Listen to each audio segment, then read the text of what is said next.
Dear students welcome. ਅੱਜ ਦੀ ਇਸ video ਦੇ ਵਿੱਚ ਅਸੀਂ ਆਪਣਾ ਨੈਕਸਟ ਟੌਪਿਕ ਕਰਾਂਗੇ reflection on text books with special reference to environment ਦੇ ਨਾਲ ਰਿਲੇਟਡ ਅਸੀਂ ਹੁਣ ਜਿਹੜਾ ਟੈਕਸਟ ਬੁੱਕਸ ਦੇ ਵਿੱਚ ਕੀ ਕੁਝ ਸ਼ਾਮਿਲ ਅਸੀਂ ਉਹਦੇ ਅਕੋਰਡਿੰਗ ਗੱਲ ਕਰਾਂਗੇ। ਹੁਣ ਜੇਕਰ ਅਸੀਂ ਸਾਡਾ ਜਿਹੜਾ ਇੰਡੀਅਨ ਐਜੂਕੇਸ਼ਨ ਸਿਸਟਮ ਹੈ ਇਹਦੇ ਵਿੱਚ ਗੱਲ ਕਰੀਏ ਤਾਂ ਜਿਹੜਾ ਇਨਵਾਇਰਨਮੈਂਟ ਸਬਜੈਕਟ ਹੈ ਜਾਂ ਇਨਵਾਇਰਨਮੈਂਟ ਦੇ ਨਾਲ ਰਿਲੇਟਡ ਜਿਹੜਾ ਕਰੀਕੂਲਮ ਹੈ ਉਹਨੂੰ 1930 ਦੇ ਵਿੱਚ ਸਕੂਲ ਦੇ ਕਰੀਕੂਲਮ ਦੇ ਵਿੱਚ ਸ਼ਾਮਿਲ ਕੀਤਾ ਗਿਆ ਸੀ। ਬਟ ਫਿਰ ਵੀ ਕੁਝ ਕੁ ਆਸਪੈਕਟ ਸੀ, ਕੁਝ ਕੁ ਟੌਪਿਕ ਸੀ ਜਿਹੜੇ ਕਿ ਸਾਡੇ ਇਨਵਾਇਰਨਮੈਂਟ ਨਾਲ ਰਿਲੇਟਡ ਸੀ। ਹੁਣ ਜੋ ਕੋਠਾਰੀ ਕਮਿਸ਼ਨ 1964 to 66 ਦੇ ਵਿੱਚ ਬਣਿਆ ਸੀ ਇਹਦੇ ਵਿੱਚ ਵੀ ਇਹ ਗੱਲ ਮੈਂਸ਼ਨ ਕੀਤੀ ਗਈ ਸੀ ਕਿ ਜੋ ਸਾਡੀ ਬੇਸਿਕ ਐਜੂਕੇਸ਼ਨ ਹੈ, ਮੁੱਢਲੀ ਸਿੱਖਿਆ ਉਹਦੇ ਵਿੱਚ ਵੀ ਜਿਹੜਾ ਇਨਵਾਇਰਨਮੈਂਟ ਐਜੂਕੇਸ਼ਨ ਸਬਜੈਕਟ ਹੈ ਉਹਨੂੰ ਸ਼ਾਮਿਲ ਕਰਨਾ ਚਾਹੀਦਾ ਹੈ ਤਾਂ ਜੋ ਅਸੀਂ ਬੱਚਿਆਂ ਨੂੰ ਸਟਾਰਟਿੰਗ ਤੋਂ ਹੀ ਇਨਵਾਇਰਨਮੈਂਟ ਦੀ ਜਿਹੜੀ ਐਜੂਕੇਸ਼ਨ ਉਹ ਪ੍ਰੋਵਾਈਡ ਕਰ ਸਕੀਏ। ਅਸੀਂ ਬੱਚਿਆਂ ਨੂੰ ਇਨਵਾਇਰਨਮੈਂਟ ਦੇ ਨਾਲ ਰਿਲੇਟਡ ਜੋੜ ਸਕੀਏ, ਉਹਨਾਂ ਨਾਲ ਅਤੇ ਅਵੇਅਰ ਕਰ ਸਕੀਏ। ਹੁਣ ਜਿਹੜਾ ਸਾਡਾ ਪ੍ਰੈਜ਼ੈਂਟ ਕਰੀਕੂਲਮ ਹੈ ਸਕੂਲ ਦੇ ਨਾਲ ਰਿਲੇਟਡ ਇਹਦੇ ਵਿੱਚ ਜੋ ਸਾਡੀ ਰਾਸ਼ਟਰੀ ਨੀਤੀ ਦੇ ਦਸਤਾਵੇਜ਼ ਬਣੇ ਹੋਏ ਨੇ ਉਹਦੇ ਉੱਪਰ ਆਧਾਰਿਤ ਹੈ। ਹੁਣ ਇਹਦੇ ਵਿੱਚ ਕੀ ਹੈ, ਪਹਿਲਾਂ NCERT ਦਾ ਜਿਹੜਾ ਨੈਸ਼ਨਲ ਕਰੀਕੂਲਮ ਫਰੇਮਵਰਕ 2005 ਹੈ ਅਤੇ ਉੱਚਤਮ ਕੋਰਟ ਦੇ ਨਿਰਦੇਸ਼ਾਂ ਦੇ ਉੱਪਰ ਸਿਰਫ ਦੋ ਚੀਜ਼ਾਂ ਦੇ ਉੱਪਰ ਇਹ ਡਿਪੈਂਡ ਕਰਦਾ ਹੈ। NCERT ਦੇ ਅਕੋਰਡਿੰਗ ਜਿਹੜਾ ਨੈਸ਼ਨਲ ਕਰੀਕੂਲਮ ਫਰੇਮਵਰਕ ਬਣਿਆ ਸੀ 2005 ਅਤੇ ਜਿਹੜਾ ਉੱਚਤਮ ਕੋਰਟ ਦੇ ਜਿਹੜੇ ਨਿਰਦੇਸ਼ ਦਿੱਤੇ ਗਏ ਸੀ ਉਹ ਇਹਦੇ ਵਿੱਚ ਜਿਹੜੇ ਸ਼੍ਰੀ MC ਮਹਿਤਾ ਸੀ ਉਹਨਾਂ ਨੇ 1991 ਦੇ ਵਿੱਚ ਸੁਪਰੀਮ ਕੋਰਟ ਦੇ ਵਿੱਚ ਇੱਕ ਪਟੀਸ਼ਨ ਪਾਈ ਸੀ। ਕਿਸ ਦੇ ਰਿਗਾਰਡਿੰਗ ਸੀ ਉਹ ਕਿ ਸਾਰੇ ਜਿਹੜੇ ਸਕੂਲ ਨੇ ਉਹਨਾਂ ਦੇ ਵਿੱਚ ਫਸਟ ਕਲਾਸ ਤੋਂ ਲੈ ਕੇ 12th ਤੱਕ ਸਾਰੇ ਜਿੰਨੇ ਵੀ ਸਕੂਲ ਵਿਸ਼ੇ ਨੇ ਉਹਨਾਂ ਦੇ ਵਿੱਚ ਜਿਹੜਾ ਇਨਵਾਇਰਨਮੈਂਟ ਨੂੰ ਜੋੜਿਆ ਜਾਵੇ ਕਿ ਇਨਵਾਇਰਨਮੈਂਟ ਸਾਰੇ ਹੀ ਲੈਵਲ 'ਤੇ ਫਸਟ ਤੋਂ ਲੈ ਕੇ 12th ਤੱਕ ਪੜ੍ਹਾਉਣਾ ਜ਼ਰੂਰੀ ਹੈ। ਨੈਕਸਟ ਹੈ ਵਾਤਾਵਰਨ ਸਿੱਖਿਆ ਨੂੰ ਲਾਗੂ ਕਰਨ ਦੇ ਢੰਗ, ਮੈਥਡਸ ਕਿਹੜੇ ਨੇ ਜਿਹਦੇ ਨਾਲ ਅਸੀਂ ਜਿਹੜੀ ਇਨਵਾਇਰਨਮੈਂਟ ਐਜੂਕੇਸ਼ਨ ਹੈ ਉਹਨੂੰ ਇੰਪਲੀਮੈਂਟ ਕਰ ਸਕਦੇ ਹਾਂ। ਹੁਣ ਸੁਪਰੀਮ ਕੋਰਟ ਦੇ ਜਿਹੜੇ ਆਦੇਸ਼ ਅਤੇ ਜਿਹੜੇ NCF 2005 ਜਦੋਂ ਪਬਲਿਸ਼ ਹੋ ਗਿਆ ਸੀ ਤਾਂ ਉਸ ਟਾਈਮ NCERT ਨੇ ਸਕੂਲ ਵਿਵਸਥਾ ਦੇ ਵਿੱਚ ਕੁਝ ਢੰਗਾਂ ਦੇ ਨਾਲ ਜਿਹੜੀ ਇਨਵਾਇਰਨਮੈਂਟ ਐਜੂਕੇਸ਼ਨਾਂ ਨੂੰ ਲਾਗੂ ਕਰਨ ਵਾਸਤੇ ਦੱਸਿਆ ਸੀ। ਹੁਣ ਇਹਦੇ ਵਿੱਚ ਕਲਾਸਿਸ ਨੇ ਅਤੇ ਮੈਥਡ ਆਫ ਜਾਂ ਮੋਡ ਆਫ ਟ੍ਰਾਂਜੈਕਸ਼ਨ ਹੈ, ਮੀਨਜ਼ ਕਿਸ ਤਰੀਕੇ ਨਾਲ ਪੜ੍ਹਾਉਣਾ ਹੈ। ਹੁਣ ਫਸਟ ਅਤੇ ਸੈਕਿੰਡ ਕਲਾਸ ਇਹਦੇ ਵਿੱਚ ਕੀ ਕਰਵਾਉਣੀਆਂ ਨੇ, ਸਿਰਫ ਐਕਟੀਵਿਟੀਜ਼ ਤਾਂ ਜੋ ਬੱਚਿਆਂ ਨੂੰ ਜਿਹੜੀ ਇਨਵਾਇਰਨਮੈਂਟ ਐਜੂਕੇਸ਼ਨ ਦਿੱਤੀ ਜਾ ਸਕੇ। ਫਿਰ 3rd to 5th ਕੀ ਸੀ, ਇਹਦੇ ਵਿੱਚ ਸਬਜੈਕਟ ਆ ਗਿਆ EVS, ਤੁਸੀਂ ਵੀ ਸ਼ਾਇਦ ਸਾਰੇ ਪੜ੍ਹ ਕੇ ਆਏ ਹੋਵੋਗੇ EVS ਸਬਜੈਕਟ, ਵਾਤਾਵਰਣਿਕ ਅਧਿਐਨ। ਫਿਰ 6th ਤੋਂ ਲੈ ਕੇ 10th ਤੱਕ ਸੰਚਾਰਨ ਵਿਧੀ, ਇਨਫਿਊਜ਼ਨ ਮੈਥਡ, ਜਿਹਦੇ ਵਿੱਚ ਕਿ ਬੱਚਿਆਂ ਨੂੰ ਵੱਧ ਤੋਂ ਵੱਧ ਵਾਤਾਵਰਨ ਦੇ ਨਾਲ ਜੋੜਨ ਦੇ ਲਈ ਉਹਨਾਂ ਦੇ ਵਿੱਚ ਸੰਚਾਰ ਕਰਨ ਦੇ ਲਈ, ਸੰਚਾਰ ਕਰਨਾ ਹੁੰਦਾ ਹੈ ਇੱਕ ਮੈਸੇਜ ਨੂੰ ਦੂਸਰਿਆਂ ਤੱਕ ਪਹੁੰਚਾਉਣਾ, ਇਹਨੂੰ ਕਹਿੰਦੇ ਨੇ ਸੰਚਾਰ ਕਰਨਾ, ਇਨਫਿਊਜ਼ਨ। ਇਸ ਮੈਥਡ ਦੇ ਨਾਲ ਜਿਹੜੀ ਇਨਵਾਇਰਨਮੈਂਟ ਐਜੂਕੇਸ਼ਨ ਹੈ ਉਹਨੂੰ ਲਾਗੂ ਕਰਨ 'ਤੇ ਜ਼ੋਰ ਦਿੱਤਾ ਗਿਆ ਸੀ। ਫਿਰ 12th ਤੋਂ ਲੈ ਕੇ ਜਿਹੜੀ ਅੱਗੋਂ ਗ੍ਰੈਜੂਏਸ਼ਨ ਹੋ ਗਈ ਉੱਥੇ ਕੀ ਕਰਨਾ ਸੀ ਬੱਚਿਆਂ ਨੂੰ ਕਿ ਬੱਚੇ ਨੂੰ ਪ੍ਰੋਜੈਕਟ ਆਧਾਰਿਤ, ਪ੍ਰੋਜੈਕਟ ਬੇਸਡ ਜਿਹੜੀ ਸਟੱਡੀ ਹੈ ਉਹ ਕਰਨ ਦੇ ਲਈ ਦੇਣ ਨੂੰ ਕਿਹਾ ਗਿਆ, ਕਿਉਂਕਿ ਇਹ ਬੱਚੇ ਵੱਡੇ ਹੋ ਜਾਂਦੇ ਆ, ਇਹਨਾਂ ਨੂੰ ਇਨਵਾਇਰਨਮੈਂਟ ਦੇ ਨਾਲ ਰਿਲੇਟਡ ਕੁਝ ਪ੍ਰੋਜੈਕਟ ਦਿੱਤੇ ਜਾਣਗੇ ਜਿਹਨੂੰ ਜਦੋਂ ਬੱਚੇ ਕੰਪਲੀਟ ਕਰਨਗੇ ਤਾਂ ਉਹਦੇ ਅਕੋਰਡਿੰਗ ਜਿਹੜੇ ਬੱਚੇ ਨੇ ਉਹ ਇਨਵਾਇਰਨਮੈਂਟ ਦੀ ਐਜੂਕੇਸ਼ਨ ਲਈ ਜਾਣਗੇ। ਹੁਣ ਅੱਗੇ ਵੀ NCERT ਨੇ ਜੇਕਰ ਅਸੀਂ ਪਿਛਲੇ ਕੁਝ ਸਾਲਾਂ ਦੀ ਗੱਲ ਕਰੀਏ ਇਹਦੇ 'ਚ ਨਾ ਸਿਰਫ ਜਿਹੜੇ ਸਾਡੇ ਵਾਤਾਵਰਨ ਦੇ ਨਾਲ ਰਿਲੇਟਡ ਪ੍ਰੋਬਲਮਸ ਨਾਲ ਸੰਬੰਧਿਤ ਜਿਹੜੀਆਂ ਪਾਠ ਪੁਸਤਕਾਂ ਨੇ ਅਤੇ ਗਾਈਡਾਂ ਤਿਆਰ ਕੀਤੀਆਂ, ਸਗੋਂ ਜੋ ਸੈਕੰਡਰੀ ਲੈਵਲ 'ਤੇ ਇਨਵਾਇਰਨਮੈਂਟ ਐਜੂਕੇਸ਼ਨ ਹੈ ਉਹਦੀਆਂ ਪਾਠ ਪੁਸਤਕਾਂ ਤਿਆਰ ਕਰਨ ਦੇ ਲਈ ਵੀ ਜਿਹੜੀਆਂ ਗਾਈਡਲਾਈਨਸ ਨੇ ਉਹ ਪੇਸ਼ ਕੀਤੀਆਂ। ਮੀਨਜ਼ NCERT ਨੇ ਪਿਛਲੇ ਕੁਝ ਦਹਾਕੇ ਕਹਿ ਲਓ, ਠੀਕ ਹੈ, ਕੁਝ ਸਾਲ ਕਹਿ ਲਓ, ਮੀਨਜ਼ ਇੱਕ ਦਹਾਕੇ ਦੇ ਵਿੱਚ 10 ਸਾਲ ਹੁੰਦੇ ਆ, ਉਹਦੇ ਵਿੱਚ ਕੀ ਕੀਤਾ, ਸਿਰਫ ਜਿਹੜੇ ਵਾਤਾਵਰਣਿਕ ਮਸਲੇ ਨੇ ਉਹਨਾਂ ਨਾਲ ਰਿਲੇਟਡ ਕਿਤਾਬਾਂ ਅਤੇ ਗਾਈਡਾਂ ਹੀ ਨਹੀਂ ਤਿਆਰ ਕੀਤੀਆਂ, ਸਗੋਂ ਜਿਹੜਾ ਸੈਕੰਡਰੀ ਲੈਵਲ ਹੈ ਉਹਦੇ 'ਤੇ ਵਾਤਾਵਰਨ ਸਿੱਖਿਆ ਦੀਆਂ ਪਾਠ ਪੁਸਤਕਾਂ ਤਿਆਰ ਕਰਨ ਦੇ ਲਈ ਵੀ ਜਿਹੜੀਆਂ ਅਲੱਗ ਤੋਂ ਗਾਈਡਲਾਈਨਸ ਨੇ ਉਹ ਪ੍ਰੋਵਾਈਡ ਕੀਤੀਆਂ। ਇਸ ਤਰ੍ਹਾਂ ਹੁਣ ਜਿਹੜੀ ਵਾਤਾਵਰਣ ਸਿੱਖਿਆ ਉਹਨੂੰ ਇੱਕ ਵੱਖਰੇ ਵਿਸ਼ੇ ਦੇ ਰੂਪ ਦੇ ਵਿੱਚ ਫਿਰ ਐਲੀਮੈਂਟਰੀ ਲੈਵਲ 'ਤੇ ਵੀ ਸ਼ਾਮਿਲ ਕੀਤਾ ਗਿਆ। ਅਤੇ +2 ਲੈਵਲ ਤੱਕ ਇਹਨੂੰ ਜਿਵੇਂ ਅਸੀਂ ਪਹਿਲਾਂ ਪੜ੍ਹਿਆ ਸੀ ਕਿ ਇਨਫਿਊਜ਼ਨ ਮੈਥਡ ਸੰਚਾਰਨ ਢੰਗ ਦੇ ਨਾਲ ਪੜ੍ਹਾਇਆ ਜਾਂਦਾ ਹੈ, ਕਿਉਂਕਿ ਜਿਉਂ-ਜਿਉਂ ਬੱਚੇ ਵੱਡੇ ਹੁੰਦੇ ਨੇ ਉਹਨਾਂ ਨੂੰ ਇਹ ਜਿਹੜੀ ਬੁੱਕ ਦੇ ਤੌਰ 'ਤੇ ਨਹੀਂ ਫਿਰ ਪੜ੍ਹਾਇਆ ਜਾਂਦਾ, ਅਲੱਗ ਤੋਂ ਕੋਈ ਮੈਥਡਸ ਆ ਗਏ, ਕੋਈ ਹੋਰ ਐਕਟੀਵਿਟੀਜ਼ ਨੇ, ਕੋਈ ਪ੍ਰੋਜੈਕਟ ਵਰਕ ਹੈ, ਉਹਦੇ ਦੁਆਰਾ ਬੱਚਿਆਂ ਨੂੰ ਜਿਹੜੀ ਐਜੂਕੇਸ਼ਨ ਹੈ ਉਹ ਦਿੱਤੀ ਜਾਂਦੀ ਹੈ। ਹੁਣ ਅਸੀਂ ਕਰਾਂਗੇ ਰਿਫਲੈਕਟਿਵ ਵਿਊ, ਚਿੰਤਨ ਵਿਚਾਰ। ਹੁਣ ਜੋ ਇਨਵਾਇਰਨਮੈਂਟ ਐਜੂਕੇਸ਼ਨ ਹੈ ਇਹ ਵੱਖ-ਵੱਖ ਸਕੂਲ ਦੇ ਵਿਸ਼ੇ, ਬੱਚੇ ਦੇਖੋ ਕਿੰਨੇ ਸਬਜੈਕਟ ਪੜ੍ਹਦੇ ਆ, ਕੀ ਪੜ੍ਹਦੇ ਆ ਬੱਚੇ, ਸਾਇੰਸ ਪੜ੍ਹਦੇ ਆ, ਸੋਸ਼ਲ ਸਟੱਡੀਜ਼ ਆ ਗਿਆ, ਮੈਥਸ ਹੈ, ਲੈਂਗੁਏਜਸ ਪੜ੍ਹਦੇ ਨੇ, ਆਰਟ।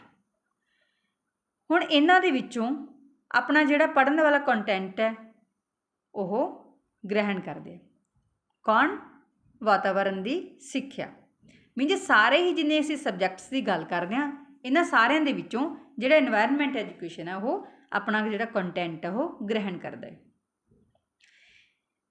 ਮੀਨਜ਼ ਇਹਨਾਂ ਸਾਰਿਆਂ ਦੇ ਵਿੱਚ ਹੀ ਸ਼ਾਮਿਲ ਹੈ। ਹੁਣ ਅਸੀਂ ਵਿਗਿਆਨ ਪੜ੍ਹ ਰਹੇ ਹਾਂ, ਸਾਇੰਸ ਪੜ੍ਹ ਰਹੇ ਹਾਂ, ਉਹ ਵੀ ਸਾਡੇ ਇਨਵਾਇਰਨਮੈਂਟ ਰਿਲੇਟਡ ਉਹਦੇ ਵਿੱਚ ਆਉਂਦੇ ਨੇ ਟੌਪਿਕ। ਸਮਾਜਿਕ ਅਧਿਐਨ ਪੜ੍ਹ ਰਹੇ ਹਾਂ, ਸੋਸ਼ਲ ਸਟੱਡੀਜ਼ ਇਹਦੇ ਵਿੱਚ ਵੀ ਆਉਂਦੇ ਹੈ, ਮੈਥਸ ਵੀ ਹੁੰਦੇ ਹੈ, ਲੈਂਗੁਏਜ ਪੜ੍ਹ ਰਹੇ ਹਾਂ ਉਹਦੇ ਵਿੱਚ ਵੀ, ਆਰਟ ਦੇ ਵਿੱਚ ਵੀ ਦਿਖਾਇਆ ਜਾ ਸਕਦਾ ਹੈ, ਦਿਖਾਇਆ ਹੁੰਦਾ ਵੀ ਹੈ। ਇਨਵਾਇਰਨਮੈਂਟ ਰਿਲੇਟਡ ਅਸੀਂ ਕੋਈ ਵੀ ਦੇਖੋ ਕਲਾਕਾਰੀ ਦਿਖਾ ਸਕਦੇ ਹਾਂ, ਕੋਈ ਅਸੀਂ ਸੀਨਰੀ ਬਣਾ ਸਕਦੇ ਹਾਂ। ਮੀਨਜ਼ ਇਹ ਸਾਰੇ ਹੀ ਸਬਜੈਕਟਸ ਦੇ ਵਿੱਚ ਸ਼ਾਮਿਲ ਹੈ। ਇਸ ਲਈ ਇਹਦੀ ਜਿਹੜੀ ਸਿੱਖਿਆ ਲਈ ਸੰਚਾਰਨ ਵਿਧੀ ਸਭ ਤੋਂ ਚੰਗੀ ਮੰਨੀ ਗਈ ਹੈ। ਸੰਚਾਰਨ ਵਿਧੀ ਦੇਖੋ ਜਿਵੇਂ ਇਹ ਸੰਚਾਰ ਹੀ ਹੋ ਰਿਹਾ, ਮੀਨਜ਼ ਵਿਦਾਊਟ ਐਨੀ ਸੈਪਰੇਟ ਬੁੱਕ, ਵੀ ਕਿਸੇ ਵੀ ਸੈਪਰੇਟ ਬੁੱਕ ਤੋਂ ਬਿਨਾਂ ਇਹ ਸਾਰੇ ਹੀ ਸਬਜੈਕਟਸ ਦੇ ਵਿੱਚ ਜਿਹੜੀ ਇਨਵਾਇਰਨਮੈਂਟ ਐਜੂਕੇਸ਼ਨ ਉਹ ਸ਼ਾਮਿਲ ਕਰ ਦਿੱਤੀ ਗਈ ਹੈ। ਹੁਣ ਇਹਦੇ ਨਾਲ ਕੀ ਹੋਇਆ ਵੀ ਸਕੂਲਾਂ ਦੇ ਵਿੱਚ ਜਿਹੜਾ ਕਰਿਕੂਲਮ ਹੈ ਉਹਦਾ ਬਰਡਨ ਘਟ ਗਿਆ। ਬਰਡਨ ਘਟਣਾ ਮਤਲਬ ਮੀਨਜ਼ ਸੈਪਰੇਟ ਰੂਪ ਦੇ ਵਿੱਚ ਇੱਕ ਸਬਜੈਕਟ ਪੜ੍ਹਾਉਣ ਦੀ ਜ਼ਰੂਰਤ ਨਹੀਂ ਪੈਂਦੀ। ਇਹ ਜਿਹੜੇ ਉੱਪਰਲੇ ਸਬਜੈਕਟ ਨੇ ਇਹਨਾਂ ਦੇ ਵਿੱਚ ਹੀ ਜਿਹੜੀ ਇਨਵਾਇਰਨਮੈਂਟ ਐਜੂਕੇਸ਼ਨ ਹੈ ਉਹਦੇ ਕੁਝ ਜਿਹੜੇ ਐਲੀਮੈਂਟਸ ਨੇ ਉਹ ਸ਼ਾਮਿਲ ਕਰ ਦਿੱਤੇ ਗਏ ਨੇ। ਹੁਣ ਜਿਹੜੇ ਅਧਿਆਪਕ ਨੇ ਘੱਟ ਦੀ ਲੋੜ ਪਏਗੀ ਕਿਉਂਕਿ ਇੱਕ ਸਬਜੈਕਟ ਜੋ ਘਟ ਗਿਆ, ਅਤੇ ਇਸ ਤਰ੍ਹਾਂ ਜਿਹੜੀ ਸਿੱਖਿਆ ਦਾ ਖਰਚਾ ਉਹ ਵੀ ਕਾਫੀ ਹੱਦ ਤੱਕ ਘਟ ਗਿਆ। ਕਿਉਂਕਿ ਨਹੀਂ ਤਾਂ ਦੇਖੋ ਜੇਕਰ ਇਨਵਾਇਰਨਮੈਂਟ ਐਜੂਕੇਸ਼ਨ ਇੱਕ ਸੈਪਰੇਟ ਸਬਜੈਕਟ ਦੇ ਤੌਰ 'ਤੇ ਪੜ੍ਹਾਇਆ ਜਾਏਗਾ ਤਾਂ ਟੀਚਰ ਵੀ ਅਲੱਗ ਰੱਖਣਾ ਪਏਗਾ ਅਤੇ ਫਿਰ ਉਹ 'ਤੇ ਖਰਚ ਵੀ ਹੋਏਗਾ। ਫਿਰ ਵੀ ਜਿਹੜਾ ਅਸੀਂ ਗੱਲ ਕਰਦੇ ਹਾਂ ਜੋ ਸਾਡਾ ਕਰਿਕੂਲਮ ਹੈ ਉਹ ਜ਼ਿਆਦਾ ਬਰਡਨ ਵਾਲਾ ਹੈ। ਸਮੇਂ ਦੀਆਂ ਬੰਦਿਸ਼ਾਂ ਦੇਖੀਏ ਜੇਕਰ ਅਸੀਂ, ਮੀਨਜ਼ ਟਾਈਮ ਬਾਊਂਡ ਹੁੰਦਾ ਇੱਕ ਪੀਰੀਅਡ 30 to 35 ਮਿੰਟਸ, ਅਤੇ ਜਿਹੜੀ ਸਿੱਖਿਆ ਦੀ ਜਿਹੜੀਆਂ ਟਰੈਡੀਸ਼ਨਲ ਅਪਰੋਚਿਸ ਨੇ ਉਹਨਾਂ ਨੂੰ ਫੋਲੋ ਕੀਤਾ ਜਾ ਰਿਹਾ ਹੈ ਪੜ੍ਹਾਉਣ ਦੇ ਲਈ ਵੀ, ਐਜੂਕੇਸ਼ਨ ਪ੍ਰੋਵਾਈਡ ਕਰਨ ਦੇ ਲਈ ਵੀ। ਫਿਰ ਜਿਹੜੀ ਵਾਤਾਵਰਣ ਦੀ ਗੈਰ ਰਸਮੀ ਸਿੱਖਿਆ ਹੈ, ਮੀਨਜ਼ ਇਨਫੋਰਮਲ ਐਜੂਕੇਸ਼ਨ ਹੈ, ਉਹਨੂੰ ਕਿਸੇ ਵੀ ਅਜਿਹੇ ਸੰਗਠਨ ਜਾਂ ਏਕੀਕਰਨ ਕਰਨ ਤੋਂ ਇਹ ਰੋਕਦੇ ਨੇ। ਮੀਨਜ਼ ਵਾਤਾਵਰਣ ਦੀ ਜਿਹੜੀ ਐਜੂਕੇਸ਼ਨ ਹੈ ਉਹਨੂੰ ਸਹੀ ਤਰੀਕੇ ਨਾਲ ਪ੍ਰੋਵਾਈਡ ਨਹੀਂ ਕੀਤਾ ਜਾ ਸਕਦਾ। ਕਿਉਂ ਨਹੀਂ ਕੀਤਾ ਜਾ ਸਕਦਾ? ਕਿਉਂਕਿ ਇੱਕ ਤਾਂ ਜਿਹੜਾ ਬਰਡਨ ਵਾਲਾ ਸਿਲੇਬਸ ਹੈ, ਕਰਿਕੂਲਮ ਬਰਡਨ ਵਾਲਾ, ਓਵਰ ਬਰਡਨਡ ਹੈ। ਫਿਰ ਸਮੇਂ ਦੀ ਬੰਦਿਸ਼, ਹੁਣੇ ਦੱਸਿਆ ਸੀ ਤੁਹਾਨੂੰ ਕਿ ਜਿੰਨਾ ਪੀਰੀਅਡ ਆ ਉਹਦੇ ਵਿੱਚ ਸਿਰਫ ਓਨੀ ਕੁ ਹੀ ਗੱਲ ਹੋਏਗੀ ਜਿੰਨਾ ਕੁ ਅਸੀਂ ਸਿਲੇਬਸ ਕਰਾ ਰਹੇ ਹਾਂ, ਐਕਸਟਰਾ ਕੁਛ ਵੀ ਸਾਡੇ ਕੋਲ ਟਾਈਮ ਨਹੀਂ ਹੁੰਦਾ। ਅਤੇ ਫਿਰ ਜਿਹੜੇ ਢੰਗ ਦੇ ਨਾਲ ਸਿੱਖਿਆ ਦਿੱਤੀ ਜਾ ਰਹੀ ਹੈ ਉਹ ਵੀ ਸਾਡਾ ਢੰਗ ਪਰੰਪਰਾਗਤ ਹੈ। ਇਹਦੇ ਕਰਕੇ ਪੁਰਾਣੇ ਢੰਗਾਂ ਕਰਕੇ ਅਸੀਂ ਜਿਹੜੀ ਸਹੀ ਤਰੀਕੇ ਨਾਲ ਇਨਵਾਇਰਨਮੈਂਟ ਐਜੂਕੇਸ਼ਨ ਆ ਉਹ ਬੱਚਿਆਂ ਨੂੰ ਪ੍ਰੋਵਾਈਡ ਨਹੀਂ ਕਰ ਸਕਦੇ। ਹੁਣ ਇਹ ਸਾਰੇ ਚੈਲੰਜ ਨੇ ਸਾਡੇ ਸਾਹਮਣੇ, ਓਵਰਬਰਡਨ ਕਰਿਕੂਲਮ ਵੀ ਚੈਲੰਜ ਹੈ, ਟਾਈਮ ਬਾਊਂਡ ਜਿਹੜਾ ਹੈਗਾ ਸਾਡੇ ਕੋਲ, ਅਤੇ ਜੋ ਸਾਡੇ ਟਰੈਡੀਸ਼ਨਲ ਅਪਰੋਚਿਸ ਨੇ ਇਹ ਵੀ।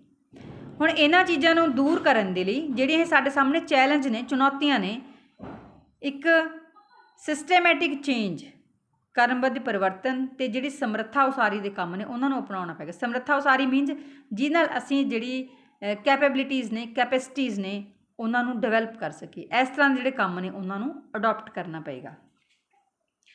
ਫਿਰ ਜਿਹੜੇ ਐਕਸਪਰਟਸ ਨੇ, ਮੀਨਜ਼ ਵਿਸ਼ੇਸ਼ਕ ਅਤੇ ਕਾਰਜਕਰਤਾ ਨੇ, ਵਿਸ਼ੇਸ਼ਕ ਹੋ ਗਏ, ਐਕਸਪਰਟਸ, ਕਾਰਜਕਰਤਾ ਜਿਹੜੇ ਕੰਮ ਕਰਦੇ ਆ, ਉਹ ਹੋਰ ਵੀ ਕਈ ਤਰ੍ਹਾਂ ਦੀਆਂ ਜਿਹੜੀ ਬੰਦਿਸ਼ਾਂ ਬਾਰੇ ਗੱਲ ਕਰਦੇ ਨੇ। ਬੰਦਿਸ਼ਾਂ ਮੀਨਜ਼ ਰੋਕਾਂ, ਜਿਹੜੇ ਕਿ ਕੰਮ ਕਰਨ ਤੋਂ ਰੋਕ ਰਹੀਆਂ ਨੇ। ਇਹਨਾਂ ਦੇ ਵਿੱਚੋਂ ਮੁੱਖ ਕੀ ਹੈ? ਸਿੱਖਣ ਦੇ ਉਹਨਾਂ ਮੌਕਿਆਂ ਦਾ ਸੰਸਲੇਸ਼ਨ ਹੈ ਜੋ ਵੱਖ-ਵੱਖ ਵਿਸ਼ਿਆਂ ਵਿੱਚ ਵਾਪਰਦਾ ਹੈ। ਹੁਣ ਹਰ ਇੱਕ ਸਬਜੈਕਟ ਦੇ ਵਿੱਚ ਬੱਚੇ ਸਿੱਖਦੇ ਨੇ, ਉਹਨਾਂ ਕੋਲ ਅਲੱਗ-ਅਲੱਗ ਬੱਚਿਆਂ ਕੋਲ ਓਪਰਚੁਨਿਟੀਜ਼ ਹੁੰਦੀਆਂ ਨੇ। ਸਾਇੰਸ ਦੇ ਵਿੱਚ ਅਲੱਗ ਹੋਏਗੀ, ਸੋਸ਼ਲ ਸਾਇੰਸ ਅਲੱਗ ਹੋਏਗੀ, मैथ लैंगुएज आर्ट सब 'ਚ अलग-अलग होएगी। ਜਦੋਂ ਬੱਚੇ ਸਿੱਖਦੇ ਨੇ ਤਾਂ ਸਾਰਿਆਂ 'ਚ ਡਿਫਰੈਂਟ ਹੁੰਦਾ, ਕੋਈ ਸੇਮ ਚੀਜ਼ ਨਹੀਂ ਆਉਂਦੀ। ਹੁਣ ਆਰਟ ਦੇ ਵਿੱਚ ਬੱਚੇ ਨੇ ਡਰਾ ਕਰਨਾ ਹੈ, ਲੈਂਗੁਏਜ ਦੇ ਵਿੱਚ ਬੱਚੇ ਨੇ ਕੋਈ ਸਟੋਰੀ ਪੜ੍ਹ ਲਈ, ਮੈਥ ਦੇ ਵਿੱਚ ਕੋਈ ਸਮ ਸੋਲਵ ਕੀਤਾ, ਤਾਂ ਇਹ ਵੀ ਫਿਰ ਇੱਕ ਬੰਦਿਸ਼ ਆ ਗਈਆਂ, ਕਿਉਂਕਿ ਬੱਚਾ ਸਹੀ ਤਰੀਕੇ ਨਾਲ ਜੋ ਇਨਵਾਇਰਨਮੈਂਟ ਐਜੂਕੇਸ਼ਨ ਆ ਉਹ ਨਹੀਂ ਲੈ ਸਕਦਾ। ਫਿਰ ਜਿਹੜੇ director Vidyapeeth institute for environment education ਦੇ ਡਾਕਟਰ ਈਰਚ ਭਰੂਚਾ ਨੇ ਕੀ ਕਿਹਾ ਕਿ ਜੋ ਇਨਵਾਇਰਨਮੈਂਟ ਐਜੂਕੇਸ਼ਨ ਬਾਰੇ ਕਿ ਜਿਵੇਂ ਕਿ ਚੱਲ ਰਹੀ ਹੈ ਜੋ ਇਨਫਿਊਜ਼ਨ ਅਪਰੋਚ ਹੈ ਉਹਨੂੰ ਜਾਰੀ ਰਹਿਣਾ ਚਾਹੀਦਾ, ਮੀਨਸ ਉਹਨੂੰ ਕੰਟੀਨਿਊ ਰੱਖੋ। ਮੀਨਸ ਕਿ ਜਿਵੇਂ ਜਿਹੜੇ ਸਬਜੈਕਟ ਹੈਗੇ ਨੇ ਉਹਨਾਂ ਦੇ ਵਿੱਚ ਹੀ ਜਿਹੜੀ ਇਨਵਾਇਰਨਮੈਂਟ ਐਜੂਕੇਸ਼ਨ ਹੈ ਉਹਨੂੰ ਇਸ ਤਰੀਕੇ ਨਾਲ ਹੀ ਕੰਟੀਨਿਊ ਰੱਖੋ, ਅਲੱਗ ਤੋਂ ਕੋਈ ਜਿਹੜਾ ਸਬਜੈਕਟ ਆ ਉਹ ਕਰਾਉਣ ਦੀ ਜ਼ਰੂਰਤ ਨਹੀਂ ਹੈ। ਹੁਣ ਇਹਦੇ ਨਾਲ ਹੀ ਜਿਹੜੇ ਇਨਵਾਇਰਨਮੈਂਟ ਐਜੂਕੇਸ਼ਨ ਹੈ ਅਤੇ ਦੀਰਘਕਾਲਿਕ ਮੀਨਸ ਲੰਬੇ ਸਮੇਂ ਦੇ ਲਈ ਜਿਹੜੀ ਡਿਵੈਲਪਮੈਂਟ ਹੈ ਉਹਦੇ ਲਈ ਵੱਖਰੇ ਸਮੇਂ ਦੀ ਥਾਂ 'ਤੇ ਬਹੁਤ ਲੋੜ ਹੈ। ਜੋ ਆਪਣੇ ਹੀ ਜਿਹੜਾ ਕਰੀਕੁਲਮ ਹੈ, ਕੋਈ ਟੈਕਸਟ ਬੁੱਕਸ ਨੇ ਅਤੇ ਜਿਹੜਾ ਐਗਜ਼ਾਮੀਨੇਸ਼ਨ ਸਿਸਟਮ ਹੈ ਉਹਦੇ ਦੁਆਰਾ ਇੱਕ ਜਿਹੜਾ ਸੈਂਟਰਲ ਮੋਡਿਊਲ ਆ ਉਹਦੇ ਵਾਂਗ ਹੀ ਕੰਮ ਕਰਨਾ ਹੈ। ਇਹਦੇ ਨਾਲ ਇਹਨੂੰ ਦੂਸਰੇ ਜਿਹੜੇ ਪ੍ਰਮੁੱਖ ਵਿਸ਼ੇ ਨੇ ਉਹਨਾਂ ਨੂੰ ਅੱਜ ਕੱਲ੍ਹ ਦਿੱਤੀ ਜਾਣ ਵਾਲੀ ਮਹੱਤਤਾ ਅਤੇ ਮਹਾਨਤਾ ਮਿਲ ਸਕਦੀ ਹੈ। ਮੀਨਸ ਕੰਮ ਨੂੰ ਇਸ ਤਰੀਕੇ ਨਾਲ ਸਿਸਟਮੈਟਿਕਲੀ ਕੀਤਾ ਜਾਵੇ ਕਿ ਆਟੋਮੈਟਿਕਲੀ ਜਿਹੜਾ ਸਬਜੈਕਟ ਹੈ ਉਹਨੂੰ ਇੰਪੋਰਟੈਂਸ ਮਿਲ ਸਕੇ। ਹੁਣ ਕੁਛ ਜਿਹੜੇ ਵਿਸ਼ੇਸ਼ ਮੋਡਿਊਲ ਨੇ ਜੋ ਕਿ ਐਜੂਕੇਸ਼ਨ ਜੋ ਇਨਵਾਇਰਨਮੈਂਟ ਐਜੂਕੇਸ਼ਨ ਦੇ ਨਾਲ ਸੰਬੰਧਿਤ ਨੇ ਉਹ ਸਕੂਲ ਦੇ ਅਲੱਗ-ਅਲੱਗ ਵਿਸ਼ਿਆਂ ਦੇ ਵਿੱਚ ਸਬਜੈਕਟਸ ਦੇ ਵਿੱਚ ਜੋੜੇ ਗਏ ਨੇ। ਹੁਣ ਐਗਜ਼ਾਮਪਲ ਦਿੱਤੀ ਗਈ ਹੈ NCERT ਦੀ ਜਿਹੜੀ ਸਾਇੰਸ ਦੀ ਟੈਕਸਟ ਬੁੱਕ ਹੈ ਉਹਦੇ ਵਿੱਚ ਜਿਹੜਾ ਵਾਤਾਵਰਨਿਕ ਮੋਡਿਊਲ ਹੈ, ਮੀਨਸ ਇਨਵਾਇਰਨਮੈਂਟਲ ਦੇ ਨਾਲ ਰਿਲੇਟਡ ਮੋਡਿਊਲ ਹੁੰਦੇ ਨੇ ਵਿੱਚ ਜਿਹਦੇ ਵਿੱਚ ਚੈਪਟਰ ਹੁੰਦੇ ਨੇ। ਮੋਡਿਊਲ ਵਰਡ ਦਾ ਮੀਨਸ ਕੁਛ ਚੈਪਟਰ, ਭਾਵੇਂ ਇੱਕ ਚੈਪਟਰ ਕਹਿ ਲਓ ਭਾਵੇਂ ਦੋ ਕਹਿ ਲਓ, ਠੀਕ ਹੈ ਜੀ। ਹੁਣ ਇਹਦੇ ਵਿੱਚ ਕਿਹੜਾ ਚੈਪਟਰ ਐਡ ਕੀਤਾ ਗਿਆ? ਹਵਾ ਅਤੇ ਪਾਣੀ ਦਾ ਪ੍ਰਦੂਸ਼ਣ। ਹੁਣ ਹੈ ਸਾਡੇ ਇਨਵਾਇਰਨਮੈਂਟ ਦੇ ਨਾਲ ਰਿਲੇਟਡ, ਤਾਂ ਇਹਦੇ ਨਾਲ ਕੀ ਹੈ ਜਿਹੜੇ ਬੱਚੇ ਨੇ ਉਹਨਾਂ ਨੂੰ ਇਹਦੇ ਲਈ ਅਵੇਅਰ ਕੀਤਾ ਜਾਏਗਾ, ਤਾਂ ਹੀ ਇਹਨੂੰ ਇਹਦੇ ਵਿੱਚ ਸ਼ਾਮਿਲ ਕੀਤਾ ਗਿਆ। ਮੀਨਸ ਇੱਕ ਮੋਡਿਊਲ ਇਹਦੇ ਵਿੱਚ ਸ਼ਾਮਿਲ ਕਰ ਦਿੱਤਾ ਗਿਆ। ਮੋਡਿਊਲ ਕਿਹੜਾ ਹੈ? ਹਵਾ ਅਤੇ ਪਾਣੀ ਦਾ ਪ੍ਰਦੂਸ਼ਣ, ਜਿਹਦੇ ਵਿੱਚ ਹਵਾ ਅਤੇ ਪਾਣੀ ਦੇ ਪ੍ਰਦੂਸ਼ਣ ਦੇ ਫੈਲਣ ਦੇ ਕਾਰਨ ਕੀ ਨੇ ਅਤੇ ਕੀ ਫਿਰ ਪ੍ਰੋਬਲਮ ਆ ਸਕਦੀਆਂ ਉਹ ਇਹਦੇ ਵਿੱਚ ਸਾਰਾ ਸ਼ਾਮਿਲ ਹੈ। ਹੁਣ ਇਹ ਕਿਹੜੀ ਕਲਾਸ ਦੇ ਲਈ ਹੈ? 8th ਕਲਾਸ ਦੇ ਲਈ। ਨੈਕਸਟ ਹੁਣ ਅਸੀਂ ਗੱਲ ਕਰਾਂਗੇ ਹੁਣ ਜੋ ਭਾਰਤ ਦੇ ਵਿੱਚ ਜਿਹੜੀ ਸੈਕੰਡਰੀ ਲੈਵਲ ਦੇ ਉੱਪਰ ਜੋ ਇਨਵਾਇਰਨਮੈਂਟ ਐਜੂਕੇਸ਼ਨ ਉਹਨੂੰ ਇਫੈਕਟਿਵ ਕਿਵੇਂ ਬਣਾਇਆ ਜਾ ਸਕਦਾ ਹੈ। ਹੁਣ ਇਫੈਕਟਿਵ ਬਣਾਉਣਾ ਵੀ ਜ਼ਰੂਰੀ ਹੈ, ਕਿਉਂਕਿ ਜੇਕਰ ਅਸੀਂ ਕੋਈ ਵੀ ਚੀਜ਼ ਨੂੰ ਅਪਲਾਈ ਕਰ ਰਹੇ ਹਾਂ, ਲਾਗੂ ਕਰ ਰਹੇ ਹਾਂ, ਉਹ ਇਫੈਕਟਿਵ ਨਹੀਂ ਹੋਏਗੀ ਤਾਂ ਉਹਨੂੰ ਲਾਗੂ ਕਰਨ ਦਾ ਕੋਈ ਬੈਨੀਫਿਟ ਨਹੀਂ ਹੋਏਗਾ। ਹੁਣ ਜੋ ਇਨਵਾਇਰਨਮੈਂਟ ਐਜੂਕੇਸ਼ਨ ਹੈ ਅਲੱਗ-ਅਲੱਗ ਲੈਵਲਸ ਦੇ ਉੱਪਰ ਪੜ੍ਹਾਈ ਜਾ ਰਹੀ ਹੈ, ਬਟ ਸੈਕੰਡਰੀ ਲੈਵਲ 'ਤੇ ਇਹ ਕਿਵੇਂ ਇਹਨੂੰ ਇਫੈਕਟਿਵ ਬਣਾਇਆ ਜਾ ਸਕਦਾ ਹੈ, ਕਿਉਂਕਿ ਜ਼ਰੂਰੀ ਵੀ ਹੈ। ਬੱਚੇ ਉਸ ਟਾਈਮ ਕਾਫੀ ਕੁਛ ਖੁਦ ਸਮਝਣਾ ਸ਼ੁਰੂ ਕਰ ਦਿੰਦੇ ਨੇ। ਇਸ ਕਰਕੇ ਜਿਹੜੀ ਇਨਵਾਇਰਨਮੈਂਟ ਐਜੂਕੇਸ਼ਨ ਹੈ ਉਹਨੂੰ ਇੱਕ ਬੱਚੇ ਦੇ ਲਈ ਪ੍ਰਸੰਗਿਕ ਮੀਨਸ ਉਹਦੇ ਲਈ ਸਿਊਟੇਬਲ ਬਣਾਉਣ ਦੇ ਲਈ, ਉਹਦੇ ਲਈ ਯੂਟੀਲਿਟੀ ਵਾਲੀ ਬਣਾਉਣ ਦੇ ਲਈ, ਜਿਹਦੇ ਲਈ ਬੱਚੇ ਲਈ ਉਪਯੋਗੀ ਹੋਵੇ। ਕੁਛ ਜਿਹੜੀਆਂ ਐਕਟੀਵਿਟੀਜ਼ ਨੇ ਉਹ ਕਰਨੀਆਂ ਨੇ। ਸਭ ਤੋਂ ਪਹਿਲਾਂ ਹੈ reduce the number of concepts, means ਜਿਹੜਾ ਕਨਸੈਪਟ ਪੜ੍ਹਾਏ ਜਾਣੇ ਨੇ ਉਹਨਾਂ ਦੀ ਗਿਣਤੀ ਨੂੰ ਘੱਟ ਕਰਨਾ। ਇੱਕ ਯੂਨਿਟ ਦੇ ਵਿੱਚ ਕਹਿੰਦੇ ਸਿਰਫ 3 ਹੀ ਕਨਸੈਪਟ ਲੈਣੇ ਚਾਹੀਦੇ ਨੇ, 3 ਤੋਂ ਵੱਧ ਨਾ ਐਡ ਕੀਤੇ ਜਾਣ। ਹੁਣ ਜਿੰਨੇ ਜ਼ਿਆਦਾ ਜਿਹੜੇ ਕਨਸੈਪਟ ਘੱਟ ਹੋਣਗੇ ਬੱਚੇ ਉਹਨਾਂ ਨੂੰ ਦੇਖੋ ਸੌਖੇ ਤਰੀਕੇ ਨਾਲ ਕਰ ਵੀ ਲੈਣਗੇ ਅਤੇ ਬੱਚੇ ਸਮਝ ਵੀ ਲੈਣਗੇ। ਦੂਸਰਾ ਹੈ ਸੰਕਲਪ ਅਤੇ ਤੱਥ, ਕਨਸੈਪਟਸ ਐਂਡ ਫੈਕਟਸ। ਹੁਣ ਜਿਹੜੇ ਵੀ ਕਨਸੈਪਟ ਅਤੇ ਫੈਕਟ ਨੇ ਉਹਨਾਂ ਦੇ ਵਿਚਕਾਰ ਜਿਹੜੇ ਡਿਫਰੈਂਸ ਹੈ ਉਹ ਵੀ ਬੱਚਿਆਂ ਨੂੰ ਕਲੀਅਰ ਕਰਨਾ ਹੈ। ਹੁਣ ਜੇਕਰ ਬੱਚੇ ਨੂੰ ਕਨਸੈਪਟ ਅਤੇ ਫੈਕਟ ਕਲੀਅਰ ਹੀ ਨਹੀਂ ਹੋਏਗਾ ਤਾਂ ਬੱਚੇ ਨੂੰ ਕੁਛ ਨਹੀਂ ਸਮਝ ਆਏਗਾ। ਹੁਣ ਇਹਦੇ ਵਿੱਚ ਪਹਿਲਾਂ ਤਾਂ ਡਿਫਰੈਂਸ਼ੀਏਟ ਕਰਨਾ ਸਿਖਾਉਣਾ ਬੱਚੇ ਨੂੰ ਕਿ ਕਨਸੈਪਟ ਕੀ ਹੁੰਦੇ ਆ, ਫੈਕਟਸ ਕੀ ਹੁੰਦੇ ਆ। ਅਤੇ ਬਟ ਉਂਝ ਹੁੰਦਾ ਕੀ ਹੈ, ਦੋਵਾਂ ਨੂੰ ਇੱਕੋ ਟਾਈਟਲ ਦੇ ਹੇਠਾਂ ਹੀ ਯੂਜ਼ ਕਰ ਲਿਆ ਜਾਂਦਾ ਹੈ।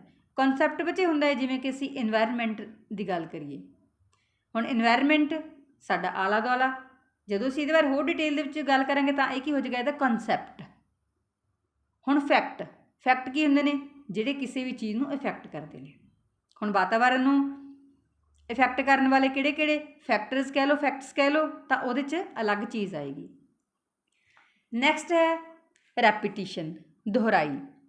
ਹੁਣ ਜਿੰਨੇ ਵੀ ਕਨਸੈਪਟ ਨੇ ਜਾਂ ਜਿੰਨੇ ਵੀ ਟੌਪਿਕ ਨੇ ਉਹਨਾਂ ਦੀ ਜਿਹੜੀ ਬੇਲੋੜੀ ਰੈਪੀਟੀਸ਼ਨ ਹੈ ਉਹ ਨਹੀਂ ਹੋਣੀ ਚਾਹੀਦੀ। ਮੀਨਸ ਇਹ ਨਹੀਂ ਹੈ ਕਿ ਇੱਕ ਟੌਪਿਕ ਬੱਚਾ ਫਸਟ ਕਲਾਸ ਦੇ ਵਿੱਚ ਪੜ੍ਹ ਲਿਆ, ਸੇਮ ਥੋੜ੍ਹਾ ਜਿਹਾ ਸੈਕਿੰਡ ਦੇ ਵਿੱਚ ਵੀ ਆ ਗਿਆ, ਉਸ ਤੋਂ ਅੱਗੇ ਥਰਡ ਦੇ ਵਿੱਚ ਵੀ ਆ ਗਿਆ, ਨਹੀਂ। Always add new concepts, new topics. Example ਦਿੱਤੀ ਗਈ ਹੈ ਕਿ ਜੋ ਸ਼੍ਰੇਣੀ 8th ਅਤੇ 9th ਦੇ ਵਿੱਚ ਹੈ, ਇਕੋਸਿਸਟਮ, ਉਹਦੀ ਬਹੁਤਾਤ ਹੈ। ਬਹੁਤਾਤ ਮੀਨਸ ਜ਼ਿਆਦਾ ਮਾਤਰਾ ਦੇ ਵਿੱਚ ਜਿਹੜੇ ਟੌਪਿਕਸ ਨੇ ਅਤੇ ਕੰਟੈਂਟ ਨੇ ਉਹ ਸ਼ਾਮਿਲ ਕੀਤੇ ਗਏ ਨੇ। ਹੁਣ ਜੋ ਕਿ ਜੰਗਲਾਤ ਦੇ ਰੂਪ ਦੇ ਵਿੱਚ 7th ਅਤੇ 8th ਤੋਂ ਆਰੰਭ ਹੁੰਦੀ ਹੈ। ਮੀਨਸ ਇਹਨਾਂ ਦੇ ਵਿੱਚ 7th 8th ਦੇ ਵਿੱਚ ਵੀ ਬੱਚੇ ਉਹੀ ਪੜ੍ਹਦੇ ਆ, ਫਿਰ 8th 9th ਦੇ ਵਿੱਚ ਵੀ ਈਕੋਸਿਸਟਮ ਦੇ ਨਾਲ ਰਿਲੇਟਡ ਜੋ ਕਿ ਜੰਗਲਾਂ ਵਗੈਰਾ ਨਾਲ ਰਿਲੇਟਡ ਟੌਪਿਕ ਨੇ ਇਹ ਜ਼ਿਆਦਾ ਨੇ।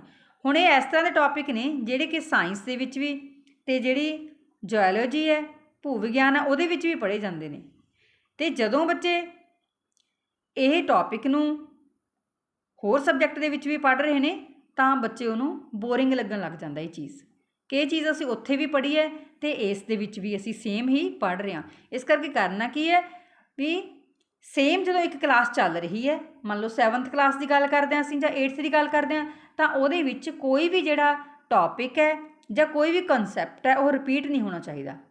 ਰਿਪੀਟ ਹੋਣ ਦਾ ਮਤਲਬ ਉਹ ਸਾਇੰਸ, ਮੈਥ, SST, ਲੈਂਗੁਏਜਿਸ ਜਾਂ ਜਿਹੜੇ ਹੋਰ ਸਬਜੈਕਟ ਨੇ ਉਹਨਾਂ ਦੇ ਵਿੱਚ ਉਹ ਬਿਲਕੁਲ ਵੀ ਉਹਦੇ ਬਾਰੇ ਗੱਲ ਨਹੀਂ ਕੀਤੀ ਜਾਣੀ ਚਾਹੀਦੀ।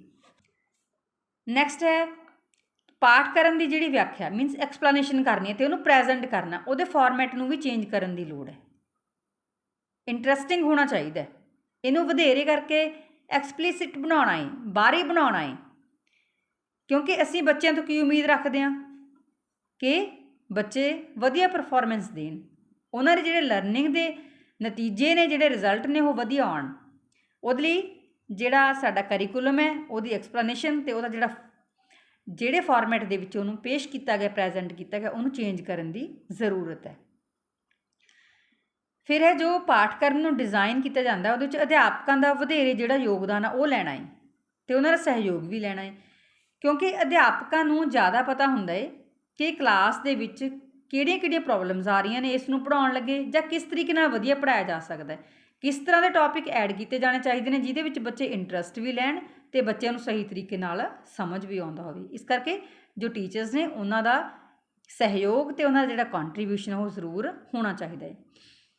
ਫਿਰ ਇਹ ਹਰੇਕ ਸ਼੍ਰੇਣੀ ਵਿੱਚ ਪੜ੍ਹਾਏ ਜਾਣ ਵਾਲੇ ਵਿਸ਼ਿਆਂ ਦੀ ਜਿਹੜੀ ਗਿਣਤੀ ਹੈ ਉਹਨੂੰ ਬਦਲਣਾ ਚਾਹੀਦਾ ਹੈ।